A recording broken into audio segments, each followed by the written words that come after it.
What's up guys, Saf here on Super Saf TV, and we are almost halfway through 2020, and although it's been a pretty bad year so far, the good news is that we've had some excellent smartphones. And in this video I'm going to be giving you my top 5 smartphones of the year so far.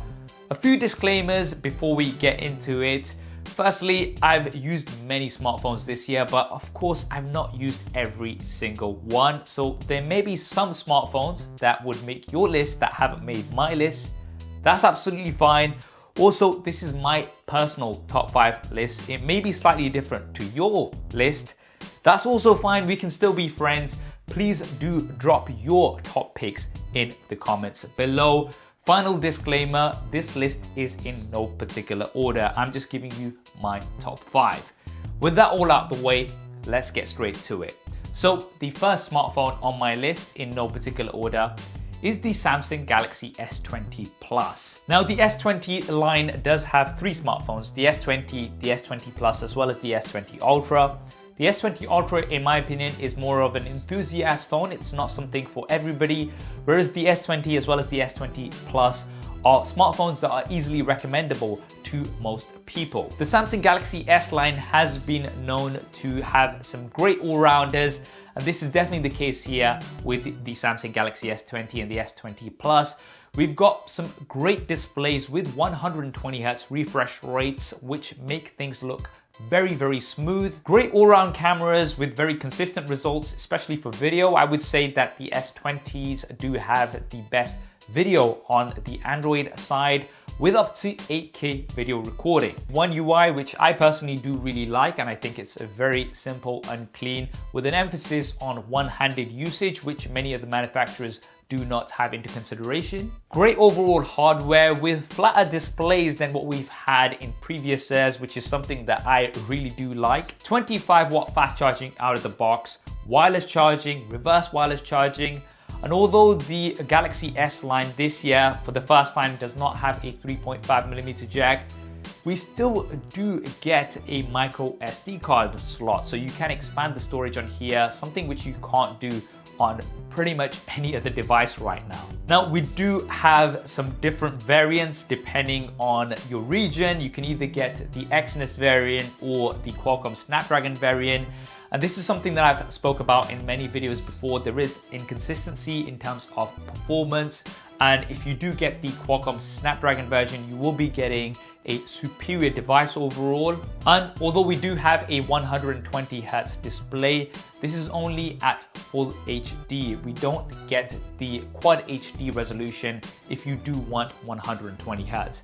But despite that, if you do want a great all-rounder, then the S20 as well as the S20 Plus are great options. Now, one device that offers both Quad HD resolution at 120Hz is the Oppo Find X2 Pro. Now, this is a really good all-rounder, really bright display with minimal bezels as well. Ticks all the boxes when it comes to specifications. The Qualcomm Snapdragon 865, 12GB of LPDDR5 RAM, UFS 3.0 storage with 512GB, and the fastest charging that I've tested on any smartphone, 65-watt SuperVOOC 2.0, which can get your phone from 0 to 100% in just around 40 minutes, which is absolutely insane. We've got some really good overall cameras, including periscope zoom technology, which will allow you to get in very close to your subjects. Now, although you do have some of the fastest wired charging that you will find out there, unfortunately, there's no wireless charging, which I did find myself missing, and the cameras are really good, but the selfie camera I think can be improved. You've got only up to 1080p, and the dynamic range isn't great when you're taking portrait shots. The device also starts at £1,100, which might be a bit pricey, although that is in line with a lot of other flagships out there. Now, if you are looking for a lot of the same features that you're getting on the Find X2 Pro, but at a cheaper price, then of course we have the OnePlus 8 Pro, which is the next device on my list. Now, the OnePlus 8 Pro looks very similar to the Find X2 Pro, and that is because it's got almost the same display. Oppo and OnePlus are partner companies, so it's easy to see why this is. So you do have Quad HD Plus with 120 Hz, which makes things super smooth. But what I like about OnePlus devices is that yes, they tick all the boxes when it comes to the hardware, but it's really the software which makes things feel even faster. Oxygen OS is one of my favorite skins on Android. It's very clean and it doesn't really have too much clutter. And on top of that, you do get very fast updates from OnePlus as well. This year, the cameras have also been improved. We've got some really good cameras here on the OnePlus 8 Pro, very comparable to some of the competition. And we do get 30-watt warp charging out of the box. But what's more important is that for the first time on a OnePlus device, we do get wireless charging. Not only that, it is up to 30-watt wireless charging. Now, although you do have to get a separate charger for this, it's a really nice option to have. It's obviously not perfect. I have experienced some display issues myself, which other people have also reported on. These are being improved with software updates as far as we know. And the cameras are really good at the rear, but again, the front-facing camera is locked off at 1080p. You cannot get 4K from the front-facing camera. And the price, although it's cheaper than other flagships, starting at around £800 or $900, is quite a bit higher compared to what OnePlus have offered previously. But nevertheless, the OnePlus 8 Pro is a really good all-round smartphone at this price point, and it's a device that I can easily recommend. The next smartphone on my list is the Huawei P40 Pro. Now, this smartphone, in my opinion, has the best design on any smartphone this year with its silver frost finish, which I really like. Huawei really one of the first to introduce creative finishes on their smartphones, and I think they've done a really good job here with the P40 Pro. Another thing that Huawei introduced was periscope zoom technology, and we've got great cameras on the P40 Pro. Some of my favorite. The zoom is really good, and we have a very large primary sensor. But as well as that, you get some great front-facing cameras. I would say that the P40 Pro has my favorite selfie cameras on any smartphone right now. And that is because we've got two cameras at the front, which really do help with the portrait mode. However, those do give you quite a bit of a cutout, the pill cutout on the display.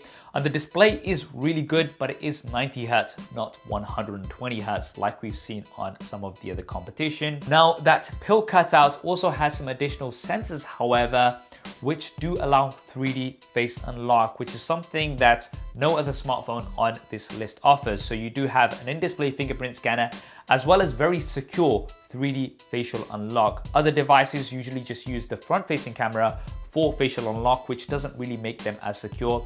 This is not the case with the P40 Pro. You do have two very secure methods to unlock your smartphone. You do get 40-watt charging out of the box, as well as up to 27.5-watt wireless charging. But of course, the biggest downside on the P40 Pro is the lack of support for Google Play services. Now, this is very unfortunate, and although it is perfectly possible to use the P40 Pro on a daily basis, because we do have alternatives like the Huawei App Gallery, and personally for me in particular, the APK Pure App Gallery, which gives you most of the apps that you would use on a regular basis.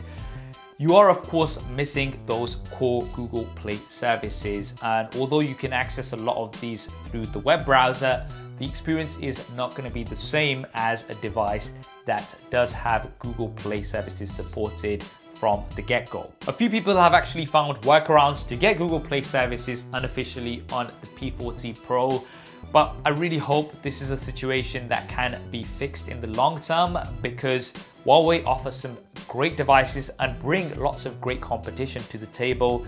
And the P40 Pro for me definitely makes my list of the top 5 smartphones of this year so far.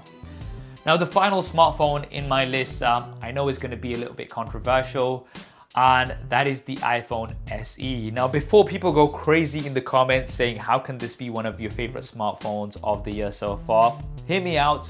Yes, the display is nowhere near the displays of the 2020 flagships that we have these days. It's practically the same as the iPhone 6, which came out many years ago, and we do have very thick bezels with LCD technology and a low resolution. However, the iPhone SE retails at around $400 or around £420. And in my opinion, it has the best cameras overall for photos and videos at this price point. And that is because although the camera hardware might be old camera hardware, it is using the A13 Bionic chip. The A13 Bionic chip does have its own image signal processor, and that gives you some great results for both photo and video. And performance is right up there with the flagships. Thanks to that A13 Bionic chip, it's very fast and smooth. Now, it's not perfect, of course. Along with that display, it's also not got the best battery life because it's a very, very small battery. But you do get wireless charging here, and it's also a much more compact form factor, which you can't really find these days on many other smartphones. So if you are after a smaller smartphone at a reasonable price, and especially if you want to be part of the Apple ecosystem and take advantage of features like AirDrop, then the iPhone SE is a really good option, and it has made my top 5 list so far. So that is my top 5 smartphones of 2020 so far. What are your top 5 smartphones of the year? Do drop those in the comments below. That's it from me, guys. I hope you enjoyed this video and found it useful. If you did, then do hit that thumbs up button for me. Remember, there's going to be lots more content here on the channel, as well as a top 5 smartphones list later on in the year, a full roundup. If you want to make sure you see that as well as many of the videos, then do subscribe and hit that bell icon so you don't miss anything.